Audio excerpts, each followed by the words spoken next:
C'était extrêmement important en 2015 à l'accord de Paris qu'on n'ait pas seulement un objectif sur la réduction des émissions de gaz à effet de serre, le fameux 2 degrés ou 1,5 degré, mais un équivalent qu'on a appelé l'objectif mondial d'adaptation. Mais depuis 2015, on se traîne une discussion extrêmement longue sur comment on va le mesurer, quels vont être les indicateurs pour mesurer l'écart à l'objectif. Il y a plusieurs raisons pour lesquelles c'était difficile. Il y a des raisons techniques, notamment le fait que l'adaptation, c'est très dépendant du contexte. Et donc, c'est difficile d'avoir des indicateurs qui marchent partout.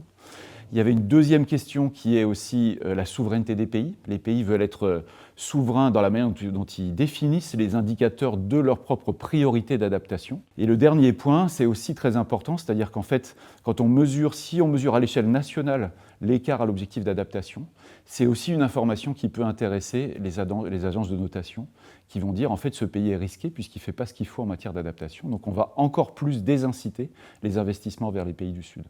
Et donc on est aujourd'hui, depuis la COP 30 à Belém, dans une situation où on a 59 indicateurs qui ont été finalement un choix entre la science et la politique, un peu arbitraire.